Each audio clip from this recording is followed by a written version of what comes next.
kunobudlelwane phakathi kwabantu noThixo. Into enqabileyo kwixesha langoku kunqabe ubudlelwane phakathi kwebandla nomoya oyingcwele, kwanda ii-emotions. Xa kuthethwa ngomoya oyingcwele akubaliswa ngento yayizolo okanye ngento esasike sayiva ithethwa, kodwa sibalisa ngento esiyaziyo isenzeka ngaphakathi kwethu. And umoya oyingcwele akusinto nje kodwa ngumntu one-emotions, onovakalelo. That is why iBhayibhile sithi singamenzi mhlungu umoya oyingcwele. Kwithime esizothetha kuyo namhlanje ithi anizukufa. Kuzoba lilizwi ukuthi mfundisi Matshona sizovalela lapha ubusuku bonke sisixelela abantu ukuthi abazufa, kodwa xa bephuma apha baphume beyowenza izinto ezizobabulala. Xa kuthiwa asizufa siyashiya izinto ezisibulalayo. Lithi iBhayibhile xa lithetha umvuzo wesono kukufa. Into ebulala ubudlelwane phakathi komntu noThixo okanye phakathi komntu nomoya oyingcwele sisono. Athi uIsaya akayithetha ingalo yakhe imfitshane ibingesingisi, kodwa zizono zenu ezisithelise ubuso bukandikhoyo kuni. Sizomemezela namhlanje ebusuku asizotsho ukuthi asizufa, sisazoyishumayela intshumayelo ethi ziyayeka isono, ngoba isono sithintela ukusebenza kaThixo. Ngiyayifunda kakuhle iBhayibhile kwenye indawo isihloko sayo ithi ubukathalala bomntu necebo likaThixo. Sizodandalazisa icebo likaThixo ebukathalaleni bethu. Ngamanye amazwi noba bufika ubukathalala buzobetha impilo yethu, kodwa umoya oyingcwele uvusa umfundisi uMatshona abazomemezela, abazothi noba sekuhlekiswa ngebandla kodwa sizufa, kuzonakaliswa nje umthumbi kuphela, asizufa, kukhona Nkosi yakhona. Bafunde sizothetha sihlale phansi egameni likaJesu waseNazaretha. Ngicela ufundele Acts chapter number 22, chapter number 27, verse 22. Umfundele noGenesis chapter number 8, verse 3 and 4 egameni likaJesu. Isifundo sethu sifumana ngokubhaliwe ngolhlobo.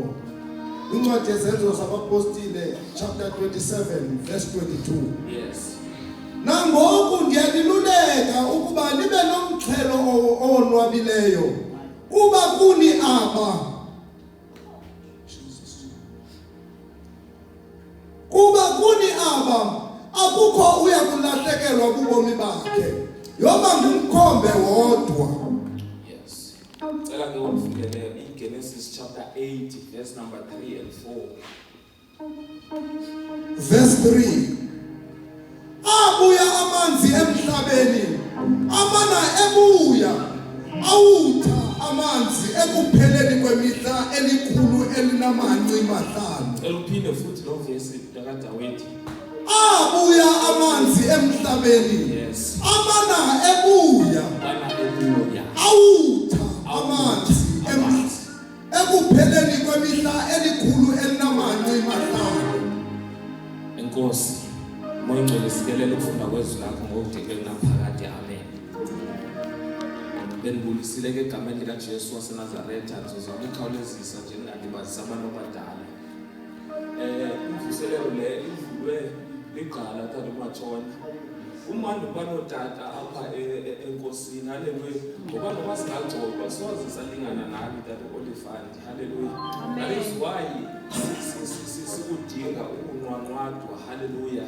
Sifoniswe apha endleleni kwijeni yokukholwa. Haleluya. Ndibanento ethi ke mfundisi Matshona ndizicenge ndithi intambiso ingazindenze ndilahlekelwe kubuzalwane. Haleluya. Ndingamane ndilahlekelwe yititle kunoba ndilahlekelwe kubuzalwane. Haleluya.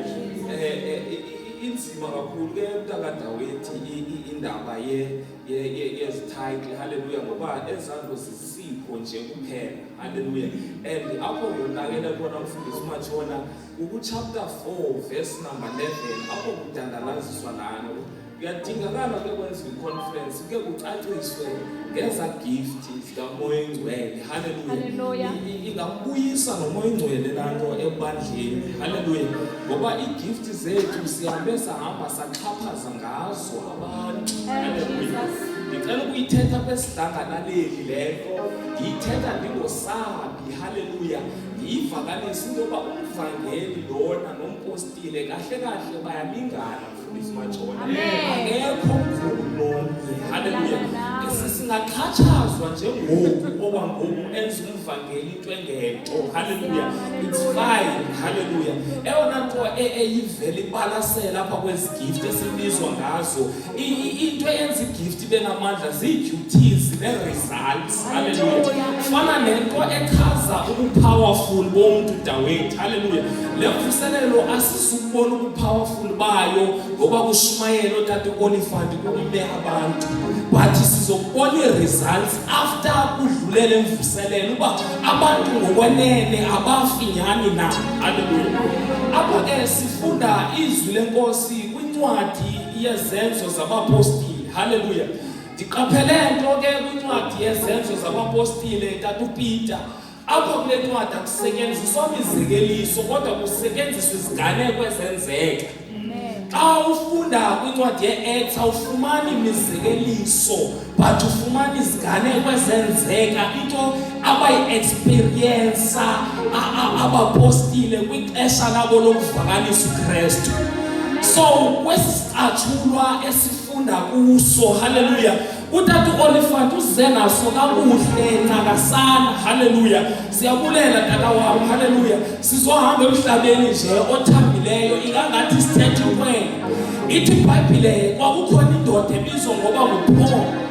Andisumlando Paul izolo lakhe, hallelujah, ngoba andimshumayela uPaul nezolo lakhe kodwa ndishumayela uPaul owazana noYesu, hallelujah. Udleka kakuhle kakhulu uPaul owazana noYesu, hallelujah, kunoSawule ongazani noThixo. Lithi iBhayibhile ke uPaul lo kwasisicatshulwa wayengumbanjwa or wayebanjiwe. Lithi iBhayibhile babesendleleni eya eRoma. Lithi iBhayibhile babehamba ngomkhumbi, hallelujah, cela ukusebenzisa igama, babehamba ngomkhumbi besiya eRoma.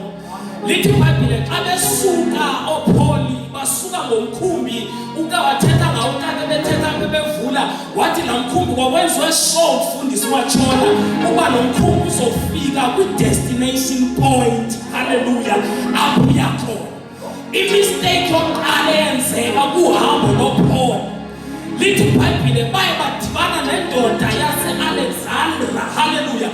I-mistake yokuqala eyenzeka mfundisi Matshona bekhalela ukuthi isakhwithesi kwangenzeka singavuki, but into eyenziwa ngoPaul, lithi iBhayibhile Dawethu batshintshwa bafakwa komnye umkhumbi. Yebazalwane ezinye izinto ezisibethayo zisibetha ngoba siyaphuma emikhumbini yakuntlitheka. Sibalekela ungena kwimikhumbi esiyibona iseyila kakuhle, kodwa xa umazi okubizileyo uthi umkhumbi ohamba ngawubethwa uhlala uzinza apha emkhumbini ngoba uyayithemba imaterial yomkhumbi, uyawuthemba futhi nokapteni womkhumbi uqhubayo. Into esenza namhlanje sibe ngabazalwana abawa oko ukuthi sithi sakufika izakhwithi siwutshintshe umkhumbi. Ndizomemezela namhlanje ebusuku noba izakhwithi ziyafika ungawutshintshi umkhumbi, noba izivunguvungu ziyafika ungawutshintshi umkhumbi. Hlala kulo mkhumbi ongene kuwo. Mistake yokuqala lena endiyibonayo yoba watshintsha umkhumbi. Umkhumbi ngexesha namhlanje ndingawufanekisa nebandla. Kuthiwa kwakuthiwa hayi tata uOlifant sitshintsha amabandla ngoba hayi kwixesha langoku uphenduke wayinto ebuhlungu. That is why sizi-victims ezakhwithi. Uba bekusithiwa siyitshintshe imikhumbi ngesingenazo iicases zoomothoso. The problem is sinee-cases zoomothoso kukutshintsha imikhumbi singekafika apho siyakhona. Lithi iBhayibhile ke xa lithetha bawutshintsha uphole umkhumbi bahamba. Lithi iBhayibhile indoda yanesisa ngokuphole xa kufika olunye unxweme yathi yamnikeza taku-Olifant indyweba yoba ngahamba ayobonana nabahlobo bakhe bamenzele okulungileyo. Ingathi ngakho ebusuku yabona xa sewungenile emkhumbini suzulazula ungekafika apho uyakhona. Lithi iBhayibhile ke xa lithetha bane bewadlula amanye amanxweme. Lithi iBhayibhile ke kunale ndawo ebalasele kakhulu ekuthethwa ngayo apha ekuthiwa kusekrete. Lithi iBhayibhile, oh my God, umongo wale vesi mfundisi Machona walo chapter 22 upha kuverse 20 ebekotwe utata uOlifant othi wathi kwangabikho langa nazinkwenkwezi. Umongo wale vesi esizoyithetha ngayo Daweti uba akho mntu ozofa ulele phakathi la verse number 20. Lithi iBhayibhile ke wafika uPaul wathetha nabeKrete uba masingasuki apha ngoba uPaul wayibona isakhwithi okanye wayibona i-weather conditions ukuthi azikho favorable uba umkhumbi uqhubeke. Kuyenzeka ke that uOlifant umkhumbi, captain womkhumbi abe qualified uba abe ucaptain womkhumbi but i-character yakhe okanye inhlalo yakhe nobe qualified to be a captain abe ngumuntu ignorant. Kuyenzeka sinyulwe nguThixo to lead but sibe ignorant, silibala uba abantu kanye kahle esibakhokheleyo ngabantu bakaThixo abo. Jesus. Akukhokhelanga zibusha ootata bam noomama bam ngabantu bakaThixo aba bakhokhelweyo. Sometimes they can even notice our weaknesses mfundisi Machona. The reason why i-captain yebhoti ngazange ithathe advice kuPaul yajonga i-current situation kaPaul ukuthi uPaul ngumbanjwa ndingayithatha njani advice from the prisoner. Kanti uPaul nje uyakuchaza ngoba ubanjwa uthi mna Paul ndingumbanjwa wasenkosini. Ngamanye amazwi noma ekhona amabanjwa kodwa mna ndingosenkosini. Awulibanjwa ke awenzi into oyithandayo kodwa wenza lethandwe eprisinini. Baphole ukubanjwa ngoba senkosini. Njengoba sibizwe nguThixo to lead izimvu zakhe singamabanjwa senkosini. Lithi iBhayibhile ke wathi uPaul uba belingena ndimamela sangasuka eKrete ngeba asidibani nesisakhwithi. Lithi iBhayibhile xa lithetha kule verse esiyifundayo kuchapter 22 lithi kuverse 20 kwaba mnyama ngenxa yesakhwithi phakathi elwandle.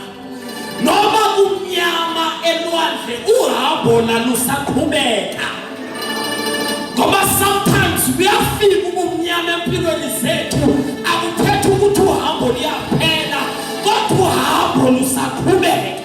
Lithi iBhayibhile kwathi kwaba mnyama sekuphele ithemba sekungasekho nto abanoyithemba atho sihlabelelayo akumnyama xa ukhona wena Nkosi. Lithi iBhayibhile uPaul wabazolisa abantu phakathi emkhumbini wathi uPaul ningoyiki ngoba ngezolo ndihlangene nengelosi. Akekho umntu odibana nengelosi ubomi bakhe bufane nakuqala. Abadibene nengelosi babubhunyula bathatha umyalezo kwingelosi ubuza indoda elithi iBhayibhile yathi wayesaziwa ngoba uYakobi, yabizwa ngoba nguIsrayeli, yadibana nengelosi, yafumana umyalezo. Xa udibene nengelosi kunento ayifumanayo. Lithi iBhayibhile, ingelosi kuPaul yamxelela uba Paul, nizofika, uzoyofika phambi kwaSiza okanye uzoyofika phambi kwaKesare. Haleluya. Lithi iBhayibhile ke, kweso sivuguvugu eso besosaba abantu, wathi uPaul wabazolisa, wathi sanukoyika kuba apha phakathi kwenu akuzufa mntu, ngoba ngezolo ndihlangene okanye ivelile ingelosi yoThixo endimkhonzayo. Ndicela ke siye apha kuGenesis lo endifunda kuye bese sihlala phansi. Ndicela uvumele umfundisi uMatshona ndithi apha kule phini, inqanawe okanye umkhumbe sihamba ngawo uzofika in the mountains of Ararat. Zitoni intaba ze-Ararat xa ufunda in the book of Genesis. Lithi iBhayibhile kwanetha imvula tata uMatayili unogumbi. Lithi iBhayibhile uNoah wangena enqanaweni nezinto zonke. Kwinqanawe kaNoah, mfundisi uMatshona, ucango zange luvalwa nguNoah kodwa lavalwa nguNdikhoyo. Nathi sinawo umkhumbi esawenzelwa phezu kwentaba yaseGolgotha tata uOlifant. Lithi iBhayibhile xa lithetha umkhumbi kaNoah mamubhunyula wawunento ebizwa ngoba yi-trap door okanye i-escape door, umnyango wokuphuma xa kukhona ingozi okanye umnyango i-emergency door. Nathi umkhumbi esawenzelwe eCalvary. Lithi iBhayibhile uYesu elenge esiphambanweni. Lithi iBhayibhile kwakunendoda eyivaleke iliso. Lithi iBhayibhile yathatha umkhonto wayo yahlaba ephangweni kuYesu, yavula inxeba, yalahlekelwa into eyodwa ukuthi xa ivula inxeba kwiphambo likaYesu ivulela thina i-trap door, ivulela thina ikroba lokungena. Walinyazwa wagobhozwa ukuze kungene nathi esingenamagama athi osihlabelelayo kukhona induli eluhlaza engabiyelwanga. Lapho uYesu bamlimaza khona uba yayibiyelwe nenduli, sasingeke singene thina esingenamagama, kodwa kwabizwa ivula i-trap door khona ukuze sikwazi nathi ukungena. Khona umkhumbi esawenzelwa phezu kwentaba yaseCalvary. Athi uPaul ayithetha ngawo, in him we live, in him we move, in him we have our being. Xa sesingenile kuYesu sihleli kuye sazinza. Luthi uchithelo lufika, levesi esifunda kuyo siyibekile kwi-practically. Sithi izinto zifika sibe nesibindi sokudanduluka sisithi akuzufa. The reason why kungazufa mntu sisemkhumbini, the reason why sizofika eRoma asihambi sodwa, siphakathi kakhulu. Ingathi ebusuku ngamemezela ndithi izani zakwithi as long sisemkhumbini. Ingathi ebusuku ngamemezela ndithi izabomnyama sisendaweni right, siphakathi emkhumbini, siphakathi emkhumbini. This is khukhula. Uthi Isaac ayithetha, when the enemies comes in like a flood, the Spirit of God will raise up the standard against the enemy. Uzophakanyisa izinga alelethu uyafa awuzufa, uyaphakama ngoba usemkhumbini. Akuzufa mntu.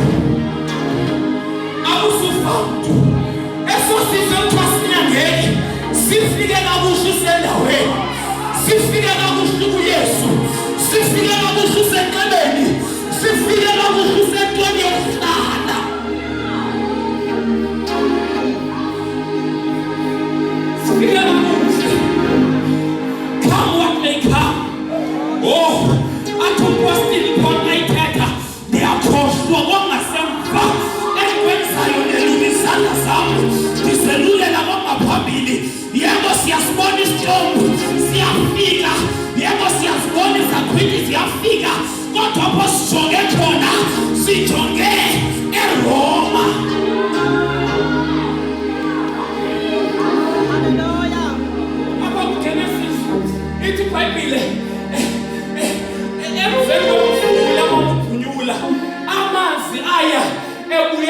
emhlabeni emveni kwensuku ndizothi lo manzi sakhwithi sakho abuyela ngaphakathi elwandle ndizomemezela ukuthi amanzi aqala ngoba yawuta ngoba kufuneka khona abantu abangafanga lo manzi bezingeze ukhubo hamba ngawo ayawuta ngoku ngoba sibheke khona sibheke Roma.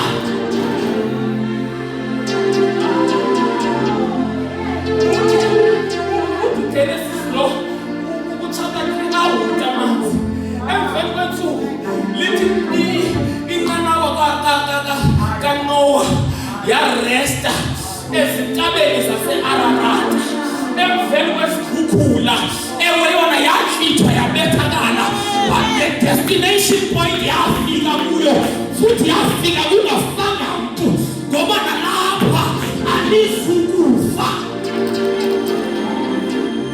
Siyaya Ararat, siyaya Roma, ewe siphumile kwikrete zethu suba sakhalela ukusuka ekrete apho siyakhona siya Ararata entabeni apho inqanawa khona izofika iphumule khona.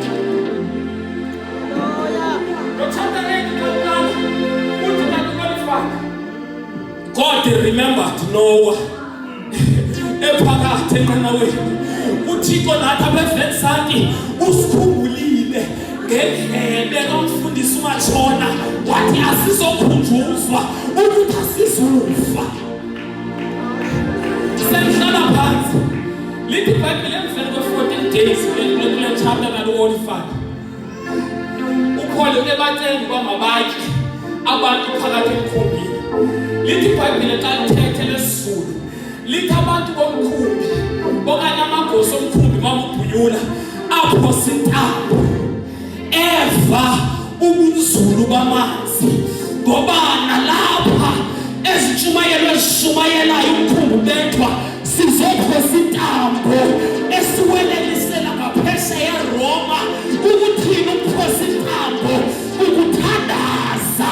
Lithi iBhayibheli uyaphosa intambo kwaviwa ubunzulu kolwandle. Sizophosa intambo ngoba kufuneka siwelele ngaphesheya. Sizophosa intambo ngoba kufuneka sifikile eRoma siyojongana noSiza. Ngamanye amazwi isakhwithi esi bekukuzothatha istrength okanye ubungqina bokujongana noSiza uthi come what may come. Siza kunento endiyaziyo yokuthi andizufa. Mhlawumbe uSiza wakho kungaphangeli, mhlawumbe uSiza wakho kumhlupheka, mhlawumbe uSiza wakho i-chronic disease kodwa xa ufika phambi kwakhe uzoba nge-boldness uthi utshilo mdala kunezinsuku uthi utshilo wayikhona before the foundation of the world ukuthi akuzufa mntu apha, akuzufa mntu apha. Kodwa usiphosisela intambo sivuka unzulu. Lithi iBhayibheli lithi ndakukwalify the reason loba baphosa intambo babenoloyiko loba bagaxeleke lityeni. Ungathi xa ndifika ezulwini ndingabaxelela bazalwane befanele uba navume ukuba ngigaxeleke lityeni because elilitye enalilusaba ukugaxeleka kulo lilitye laceliswa ngabokhi lasuka lalilitye lembobo. Likhona ilitye bazalwane elinguYesu Kristu. Likhona ilitye lithi iBhayibheli belimini ukumkani uNebukadnezar wake wabona umbono welitye libetha isitatu siqhekeka.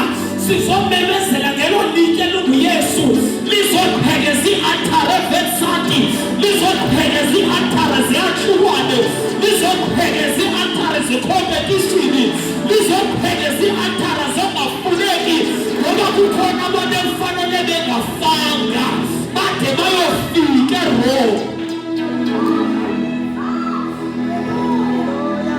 Siyafika eRoma, siyafika eRoma noma besiphelelile phakathi emkhumbini but amehlo ethu makajonge eRoma, masingabi sajonga ngasemva isaqhwithi sikhona sona kodwa amehlo ethu makajonge wrong. Thana ndibone siwophona kwabantu uphona ntanifundisi wayigcwele amandla ngabo uyigcwele khakha ujonge ubrave bakho uphona kukhona ukhwitelo kumnyama abantu bayosaba kodwa uma ngesibindi uthi akuzufa mntu Paul uthini Paul nalo ukhwitelo kodwa wena ubengeke kanti akuzufa mntu kwaye uPaul athi izwi lomnqamlezo obonelele ukubudenge kwabatshabalalayo kodwa uthi thina aba basindiswayo lingamandla bazalwane lilwele lisenza sithi akuzufa mntu noba ukhwithelo lukhona. Thixo mlemvuselelo makasithathe sifike kwi-destination point zethu. As God remembered Noah, makamkhumbule na uThixo. I decree and I declare as a prophet of God, as a servant of God, let this week be the week of remembrance. Izinto ezilahlekile kuwe makamkhumbule uThixo. uThixo makakhumbule nemthandazo uke wayithandaza izolo. uThixo makakhumbule nemthandazo uyithandaze ungenamandla. uThixo makakhumbule nemithandazo oyithandaze uphakathi esaqhwithini. Uyabona ithemba likaThixo mfundisi Matshona sengihlala phansi laphinda uyona ethunywa eNiniva watshona eTalashishi. Ndike ndenze research utata uOliphant ndafunda ngalanto kaNoah ndafumana enye incwadi komnye utata. Lithi mama ukubhunyula la ncwadi ithi enye yezinto eyayikhonzwa eNiniva ngabantu baseNiniva apho engafuni ukuya khona uyona kwakuzizithixo. And isithixo esinye sasikhonzwa phakathi kuOliphant kwakuyinhlanzi. Ngoku uyona yena uyahamba uye eNiniva endleleni yakhe emkhumbini kwavuka ukhwithelo. Uyona wathi hayi mawubonakaliswa lo mkhumbi manthatho mna ndijulwe ngaphandle. Ekujulweni kwakhe ngaphandle waginywa yinhlanzi. Inhlanzi yamginya yamsa ku-destination point yakhe apho ebethunywe khona. Ithi nancwadi inhlanzi lena kwakukhona abantu beselumwebeni beyobula inhlanzi yabo. Yavela nyani inhlanzi kanti apha phakathi enhlanzini. Apha phakathi enhlanzini iginye omnye umuntu ozise olunye udaba. Athi uIsaya ayithetha ngubani lokholiweyo ludabani wethu. Nengalo kaYehova ityhilele kubani. Bathi abantu belindele inhlanzi isuka inhlanzi yagabhuka. Lo nto emkhaphayo wafika nolunye udaba alishumayelayo athi ukhona omnye womkhonzwa ongumdala ongadwalanga ongumenzi ongenziwanga owayekhona okhona okhoza kuba khona lide liphelise uphakade ndizovakalisa yena sengathi abantu baseNiniva bayidedise beqaleni inhlanzi bathi sifuna lo Thixo ongadalwanga sifuna lo Thixo ongenziwanga sifuna lo Thixo osenzileyo.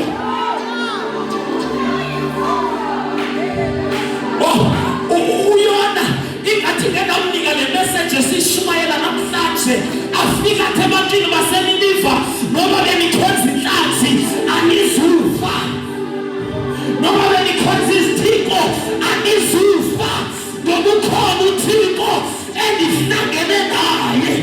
Ukhona uThixo endidibene naye ndizokunazisa yena.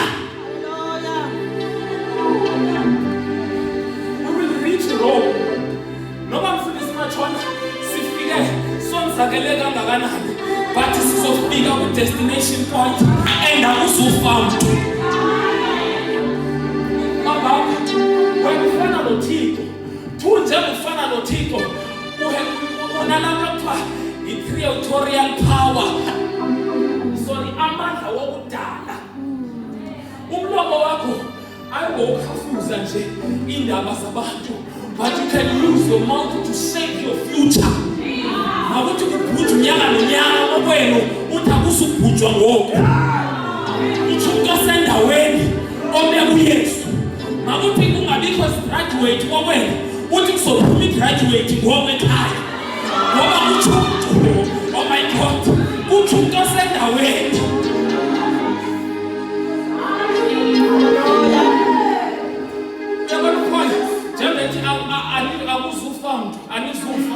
it's because ufa bazalwane senhlala phansi ufa zange konke ngoba intando kaThixo noba sewuselekele yekani bazalwane ukuhlekisa ngoThixo kabuhlungu kanje lithi hayi lo intando yakhe kude kutsho nabantu abasindisiwe kwanoYesu ukufa zange kwayintando kaThixo ithi iBhayibhile the last enemy ezodestroya ngomgunyula ukufa uthi umlomo ongaqambi imanga uthi ukufa yi-enemy noba ungakakanani kusweleke ilungu losapho haleluya ayisintando kaThixo leya luthaba olusezobhangiswa sizomemezela ngebusuku sithi akuzufamba hlala uzinze kulomkhumbi kuzonakala nje umkhumbi kuphela ngamanye amazwi kukhona izinto ezibetha amabandla ethu bazalwane hayi ngoba amabandla ethu kunento azenzileyo kufuna abantu abangaphakathi kufuna abantu abangaphakathi enqanaweni.